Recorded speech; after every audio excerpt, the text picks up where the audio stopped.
சட்டப்பேரவை தேர்தல் பாதுகாப்பு பணிகள் தொடர்பாக தலைமைச் செயலகத்தில் தலைமைச் செயலாளர் சாய்குமார் ஆலோசனை நடத்தினார்.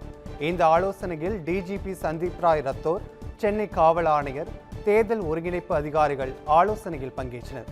பிரதமர் வருகை, அரசியல் கட்சி தலைவர்களுக்கான பரப்புரை பாதுகாப்பு, வாக்குப்பதிவு மற்றும் வாக்கு எண்ணிக்கை நாளன்று பாதுகாப்பு குறித்து இந்த ஆலோசனையில் விவாதிக்கப்பட்டதாக தகவல்.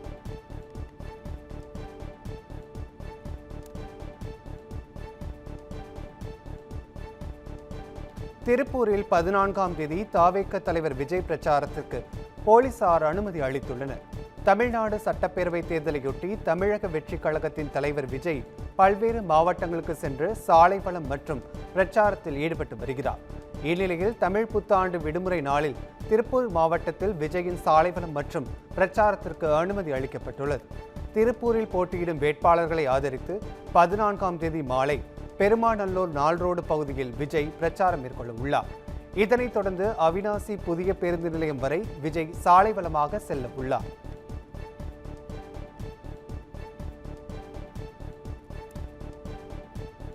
டிவிகே என்ற பெயர் தங்கள் கட்சிக்குரியது என தமிழக வாழ்வுரிமை கட்சி பெரம்பூர் தொகுதி வேட்பாளர் வேணுகோபால் விளக்கம் அளித்துள்ளார்.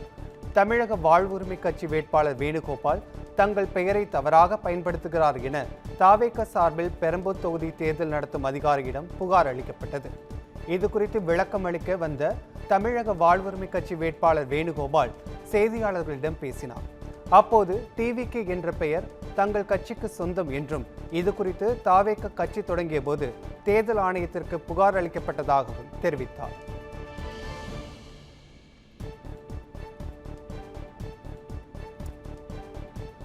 என் பேரில் ஒரு புகார் கொடுத்துருக்காங்க. அதாவது என்ன புகார்னா, டிவிகேன்றது உபயோகப்படுத்தக்கூடாதுன்னு சொல்லியிருக்காங்க. அதுக்கு விளக்கம் கேட்டு தேர்தல் ஆணையம் எங்களுக்கு நோட்டீஸ் அனுப்பிச்சது. அதன் பிரகாரம் இன்றைக்கி நாங்கள் அதுக்கு விளக்கம் கொடுத்துருக்கோம். 5/2024 அப்ஜெக்ஷன் லெட்ரு தேர்தல் ஆணையத்துக்கு டெல்லிக்கு அனுப்புகிறோம். அதனுடைய லெட்டர் தோருக்கு சரிங்களா. இது உண்மையான டிவிகே நாங்கள் தான். அதனால் இன்றைக்கி தேர்தல் ஆணையத்தில் எங்கள் விளக்க நோட்டீஸ் கொடுத்துருக்கோம். அதே நேரத்தில் அவங்க டிவிகே பேரை உபயோகப்படுத்தக்கூடாதுன்னு நாங்கள் சொல்லியிருக்கோம். தவேக தலைவர் விஜய் முதலில் தேர்தல் களத்திற்கு வரட்டும் என திமுக அமைப்பு செயலாளர் RS பாரதி விமர்சித்துள்ளார். காஞ்சிபுரம் மாவட்டம் வாலஜாபாத்தில் திமுக பிரச்சாரத்தில் பங்கேற்ற பின் செய்தியாளர்களிடம் பேசிய அவர், நடிகர் விஜய் எடப்பாடிக்கு பி டீமாக செயல்படுவதாகவும் அதனால்தான் எடப்பாடி தொகுதியில் தவேக வேட்பாளர் வாபஸ் வாங்கிவிட்டார் எனவும் தெரிவித்தார். விஜய் ஆட்சிக்கு வருவதை விட முதலில் தேர்தல் களத்திற்கு வர வேண்டும் என விமர்சித்த அவர், விஜய் ஒரு நாள் பிரச்சாரம் செய்துவிட்டு 4 நாள் ஓய்வெடுக்கிறார் எனவும் இவரிடம் நாட்டை கொடுத்தால் என்ன ஆகும் என மக்கள் யோசிக்க வேண்டும் என தெரிவித்தார்.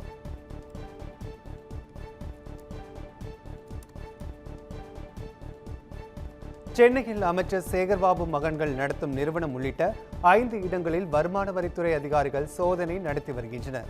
சென்னை மயிலாப்பூர் சிவசாமி சாலையில் CMDA தொடர்பான அரசு ஒப்பந்தங்களை எடுக்கும் தனியார் நிறுவனம் செயல்பட்டு வருகிறது. அறநிலையத்துறை அமைச்சர் சேகர்பாபுவின் மகன்களான விக்னேஷ் மற்றும் ஜெயசிம்பன் ஆகியோர் இதனை நடத்தி வருகின்றனர். இந்த நிலையில் இந்நிறுவனத்தின் இன்று காலை முதல் வருமான வரித்துறையினர் சோதனை நடத்தி வருகின்றனர். இதேபோல திருச்செந்தூர் கோவில் தக்கராக இருந்த அருள்முருகன் என்பவரின் சென்னை வடபழனியில் உள்ள வீட்டிலும், கீழ்ப்பாக்கத்தில் தொழிலதிபர் பிரேம்குமார் என்பவரின் வீட்டிலும், மேலும் அடையாறில் ஒரு இடத்திலும் வருமான வரித்துறையினர் சோதனையில் ஈடுபட்டுள்ளனர். அமைச்சர் சேகர்பாபு துறைமுகம் தொகுதியில் போட்டியிடும் நிலையில் வாக்காளர்களுக்கு கொடுப்பதற்காக பணம் பதுக்கப்பட்டுள்ளதாக வருமான வரித்துறை கட்டுப்பாட்டு அறைக்கு புகார்கள் வந்ததை அடுத்து இந்த சோதனை நடைபெற்று வருவதாக வருமான வரித்துறை தரப்பில் கூறப்படுகிறது. தமிழக மக்கள் திமுக அரசை வெளியேற்றிவிட்டு பிரதமர் மோடியின் தேசிய ஜனநாயக கூட்டணி அரசை கொண்டு வருவார்கள் என பாஜக தேசிய தலைவர் நிதின் நபின் நம்பிக்கை தெரிவித்துள்ளார். தஞ்சையில் பாஜக வேட்பாளர் கருப்பு முருகானந்தத்திற்கு ஆதரவாக பாஜக தேசிய தலைவர் நிதின் நபில் ஆதரவு திரட்டினார். பின்னர் செய்தியாளர்களிடம் பேசிய அவர், ஊழல் மலிந்து போயுள்ள ஒரே குடும்ப ஆட்சியை மக்கள் நிச்சயம் வேரோடு பிடுங்கி எறிய விரும்புகிறார்கள் என்றார். நாடு முழுவதும் வளர்ச்சி பணிகள் சிறப்பாக நடந்து வரும் வேளையில் துரதிருஷ்டவசமாக தமிழகத்தின் திமுக அரசு ஊழலில் போட்டி போட்டுக்கொண்டு நாட்டின் முதன்மையான ஊழல் அரசாக திகழ்வதாகவும் குற்றம் சாட்டினார். என்டிஏ அரசு அமைந்தால் விவசாயிகளுக்கு பாதுகாப்பும் உரிய கௌரவமும் வழங்கப்படும் என்றும் நிதின் நபில் குறிப்பிட்டுள்ளார்.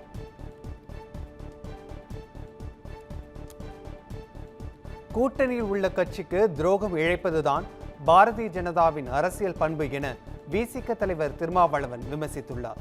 செங்கல்பட்டு மாவட்டம் மதுராந்தகம் சட்டமன்ற தனி தொகுதியில் திமுக சார்பில் போட்டியிடும் அமுலு பொன்மலரை ஆதரித்து திருமாவளவன் வாக்கு சேகரிப்பில் ஈடுபட்டார்.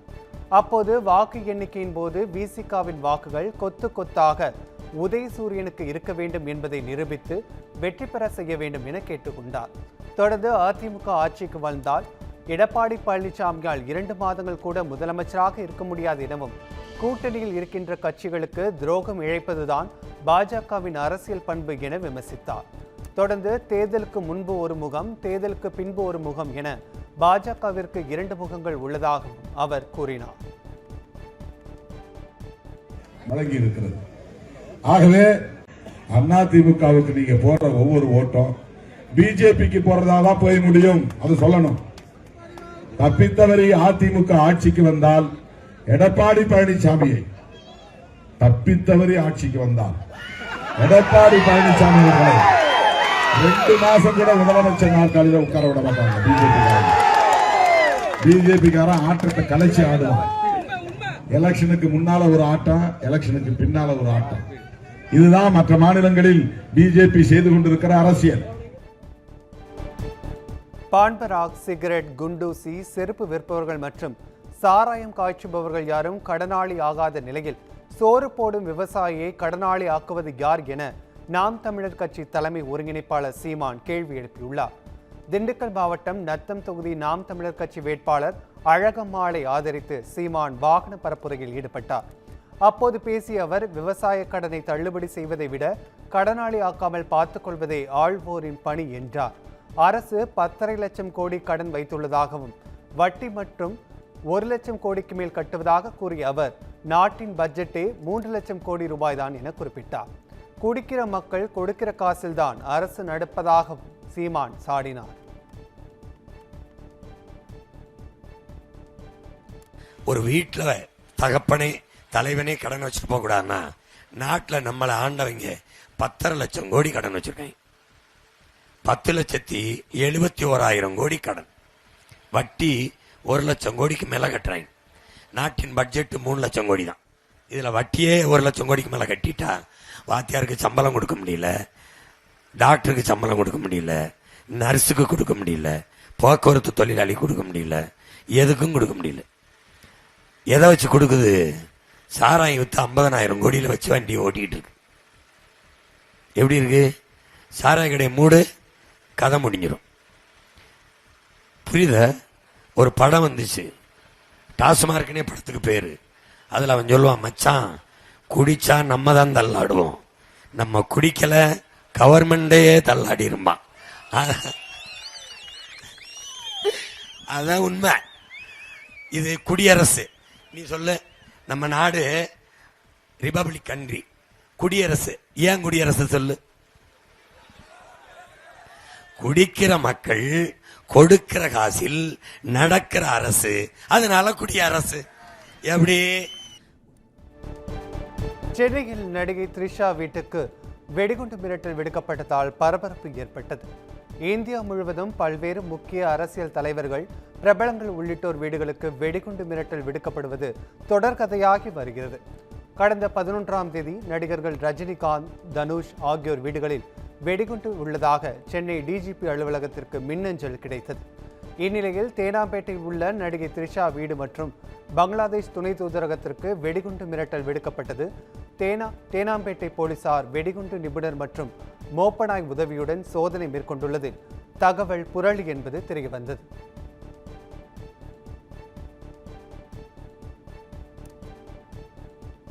சேலத்தில் பிரச்சாரத்தின் போது மயக்கமடைந்து சிகிச்சை பெற்று வரும் ராமதாஸை தொடர்பு கொண்டு முதலமைச்சர் மு.க. ஸ்டாலின் நலம் விசாரித்தார். சீலநாயக்கன்பட்டியில் பாமக வேட்பாளரை ஆதரித்து பிரச்சாரத்தில் ஈடுபட்ட கட்சி நிறுவனர் ராமதாஸ் மேடையிலிருந்து கீழே இறங்கிய போது மயக்கமடைந்தார். தொடர்ந்து சென்னை அழைத்து வரப்பட்ட அவர் தனியார் மருத்துவமனையில் அனுமதிக்கப்பட்டு சிகிச்சை அளிக்கப்பட்டு வருகிறார். இந்நிலையில் அவரை போனில் தொடர்பு கொண்டு பேசிய முதலமைச்சர் மு.க.ஸ்டாலின் நலம் விசாரித்தார். ராமதாஸ் பூரண குணமடைய வேண்டுமென முதலமைச்சர் வலியுறுத்தியதாகவும் அவர் கூறினார். தொடர்ந்து தனது உடல் நலனில் அக்கறை கொண்டு பேசிய முதலமைச்சருக்கு ராமதாஸ் நன்றி தெரிவித்ததாகவும் கூறப்பட்டுள்ளது.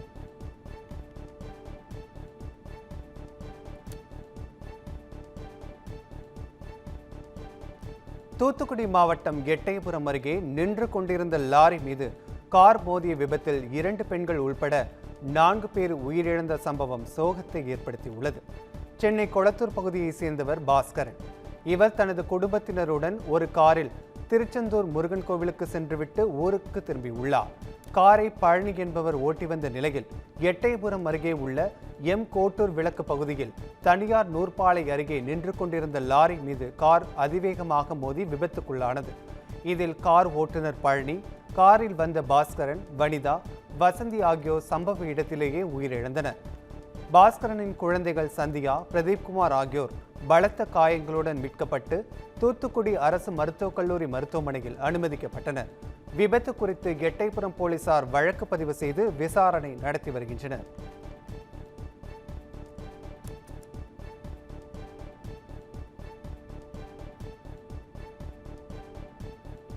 ஈரானில் சிக்கி தவித்த மேலும் 245 தமிழக மீனவர்கள் தனி விமானம் மூலம் சென்னை வந்தடைந்தனர்.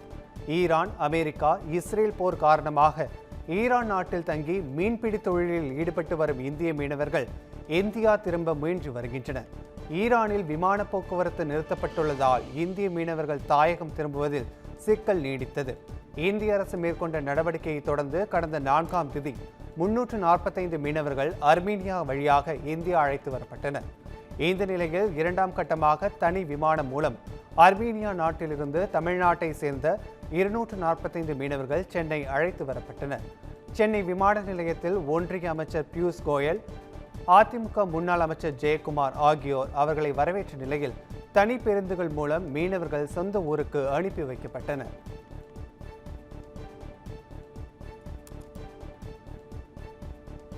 ராணிப்பேட்டை மாவட்டம் ஆற்காட்டில் ஐஸ்கிரீம் கடையில் ஏற்பட்ட தீ விபத்தில் சிக்கி கடை உரிமையாளர் உட்பட 2 பேர் பரிதாபமாக உயிரிழந்தனர். தேவி நகர் பகுதியில் செயல்பட்டு வரும் மகாவீர் ஐஸ்கிரீம் கடையின் ஒரு பகுதியில் ஏற்பட்ட தீயானது கடை முழுவதும் பரவத் தொடங்கியது. இதை அறிந்த அருகில் இருந்தவர்கள் ஆற்காடு தீயணைப்பு துறையினருக்கு தகவல் தெரிவித்தனர். சம்பவ இடத்திற்கு விரைந்து சென்ற தீயணைப்பு வீரர்கள் தீயை அணைக்கும் பணியில் ஈடுபட்டனர். விபத்தில் சிக்கிய பவன்லால் மற்றும் சுந்தரி இருவரும் மீட்கப்பட்ட நிலையில் மருத்துவமனை செல்லும் வழியிலேயே பரிதாபமாக உயிரிழந்தனர். தீ விபத்து குறித்து ஆற்காடு நகர போலீசார் வழக்கு பதிவு செய்து விசாரணை மேற்கொண்டு வருகின்றனர். ஐஸ்கிரீம் தயாரிக்கும் பணியில் ஈடுபட்டிருந்த 2 பேர் உயிரிழந்த சம்பவம் அப்பகுதியில் பரபரப்பை ஏற்படுத்தியுள்ளது.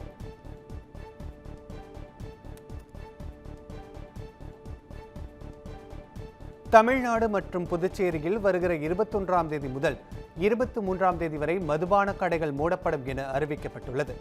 தமிழ்நாட்டில் வருகிற 23ஆம் தேதி தேர்தல் நடைபெற உள்ளது. இதையொட்டி அரசியல் கட்சிகள் அனல் பறக்கும் பிரச்சாரத்தில் ஈடுபட்டு வருகின்றனர். தேர்தலை அமைதியாகவும் சட்டம் ஒழுங்கை பாதுகாக்கும் நோக்கில் வருகிற 21ஆம் தேதி முதல் 23ஆம் தேதி வரையும் என 3 நாட்கள் மதுபான கடைகள், அனைத்து வகையான சாராயம், கள் மற்றும் மது கடைகளை மூட உத்தரவிடப்பட்டுள்ளது.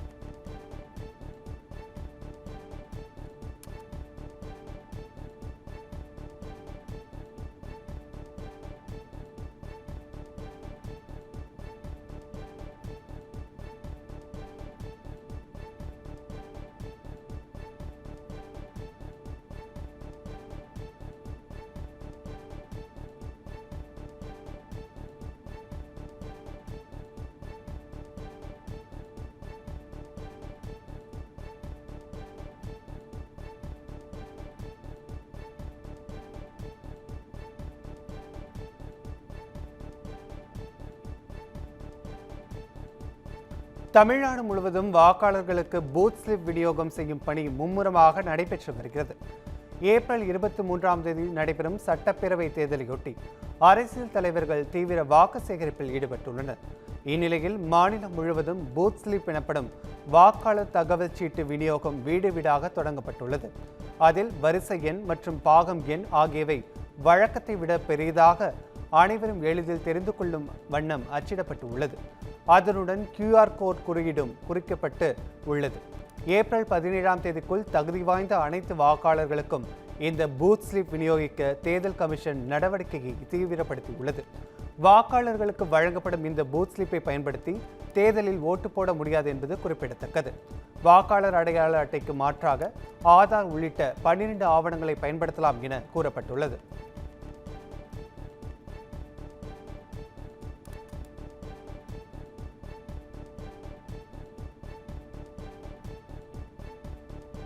கரூரில் முதியவர்கள் மற்றும் மாற்றுத்திறனாளிகளிடம் 2வது நாளாக தபால் வாக்கும் பெறும் பணிகள் நடைபெற்று வருகிறது.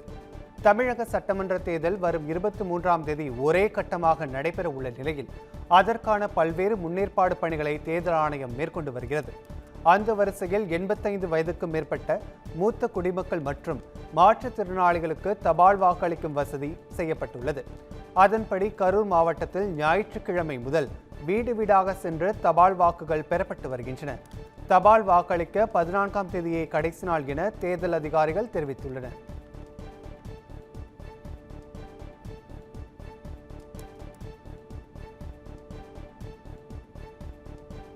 வேலூரில் முதியோர் மற்றும் மாற்றுத்திறனாளிகள் தபால் வாக்கு செலுத்துவதில் விதிமீறல் என அதிமுக சார்பில் அளிக்கப்பட்ட புகாரை தொடர்ந்து தபால் வாக்கு பிரிவில் பணியாற்றும் 2 பணியிடை நீக்கம் செய்யப்பட்டுள்ளனர். அணைக்கட்டு சட்டமன்ற தொகுதிக்கு உட்பட்ட பகுதிகளில் கடந்த 11 மற்றும் 12ஆம் தேதிகளில் நடைபெற்ற தபால் வாக்குப்பதிவின் போது குழு 3 மற்றும் குழு 5ஐ சேர்ந்த அதிகாரிகள் வாக்காளர்கள் இல்லாமலேயே வாக்குப்பதிவு செய்ததாக அதிமுக சார்பில் மாவட்ட தேர்தல் நடத்தும் அலுவலரிடமும் ஆட்சியருமான சுப்புலட்சுமியிடம் புகார் மனு அளிக்கப்பட்டது. இதனை விசாரித்த ஆட்சியர் தபால் வாக்கு பிரிவில் பணியாற்றும் உதவி மண்டல அலுவலர்கள் நாகலிங்கம் மற்றும் வேல்முருகனை பணியிடை நீக்கம் செய்தும் செவ்வாய்க்கிழமை தபால் வாக்கு நடைபெறும் இடங்களில் கூடுதலாக ஒரு CRPF காவலரை அனுப்பவும் உத்தரவிட்டுள்ளார்.